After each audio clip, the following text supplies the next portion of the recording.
Yeah, I'm Nick Ellingson, work at the Washington Technology Industry Association. Wear a few hats. The kind of three main ones are I run our startup programs, our economic development programs around emerging tech sectors, and then do a lot of our member customer engagement, acquisition engagement, and renewal retention. We do all kinds of things. So our main role is to support the tech sector in Washington State and sort of broadly Pacific Northwest, doing everything from public policy to startup support to health insurance to workforce development, economic development, just trying to find sort of gaps and opportunities to facilitate cross-sector collaboration to solve more regional problems, and work with companies from very early stage startups up to Microsoft and Amazon. So what those companies need really varies, which is why our service set varies a lot. But the mission is make Washington the best innovation economy in the world. Through the ecosystem reports we've done, we kind of measure, we have this innovation index that this company Moonbeam that does a lot of our reports has come up with, and it sort of looks at a ranking based on like startup activity, workforce activity and talent, private R&D dollars, federal R&D dollars, and then investment. And so we kind of look at those 5 factors, and it depends a little bit on, there's different ways to measure all this stuff, but I think one, it's looking at those metrics, and then also, looking at more like Startup Genome and folks like that who do these global ecosystem rankings and seeing how we stack up. And then I think one of the things that we're doing a lot with other folks in the state is trying to create more cross-sector and cross-state collaboration, because, we're here talking about AI, and AI is going to affect life sciences, energy, certainly tech, everything. So those intersections we see as a big opportunity for Washington State. Yeah, so we're doing really well. So it's like 23% of the nation's AI developers are here.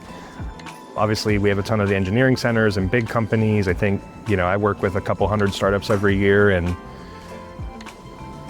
99% of them are at least call themselves an AI company, whether they're actually developing core algorithms or whether they're applying it to something, but it's really permeated everything.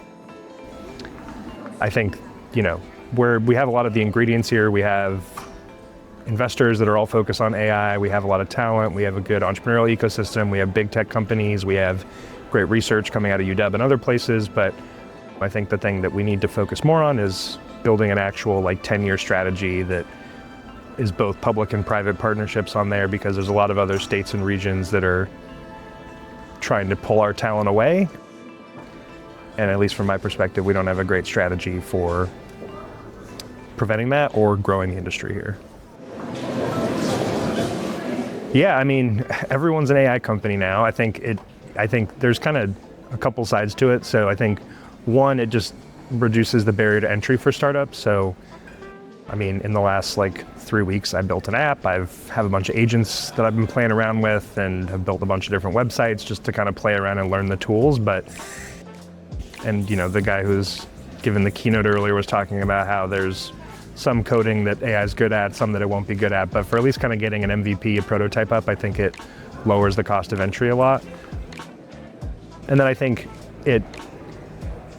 there's another side to it where it's a buzzword again. And so there's some founders that are just saying, hey, we're an AI company. And are you actually, or are you a wrapper around ChatGPT, or is this something that, with the speed of AI innovation, that's going to be outdated in the next 2 weeks? And so I think there's challenges both for founders and investors of what's going to be lasting, and you probably have to have a better sense of how the machinery works under the hood as an investor to be able to really test, is this a company that's going to sustain, and also that is really driving innovation, as opposed to, something that was cooked up in a weekend using vibe coding. I try to be where startups are. We also do a lot of work with Tech Alliance and look like a good speaker set, so seemed fun. Try to be where it's fun. Public infrastructure and economic development at a state level and a national level. I think what we're doing nationally is hampering our ability to compete globally long term. There's a bunch of, from a private company standpoint, there's probably too many answers, but that's where my head is right now, is the race for AI is happening now, and so the state should be investing in that now. And I think that looks like a bunch of different things. It looks like investing in innovation for tools that government employees can use. It invests in education, investing in transportation and housing. And I think that there's a lot of, we focus a lot on budget cuts as a way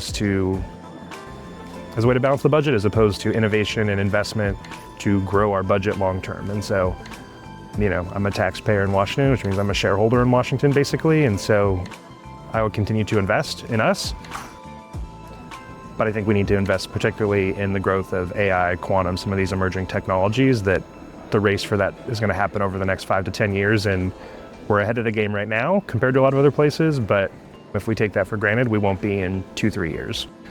And I think to the Tech Alliance luncheon 2 weeks ago, where Brad Smith, who's president of where we sit right now, was talking about that specific thing of Washington really needs to get its act together from a how do we compete nationally, globally in some of these technologies, so that we don't just sort of bank on the fact that these folks are here now. Doesn't mean they have to be here forever.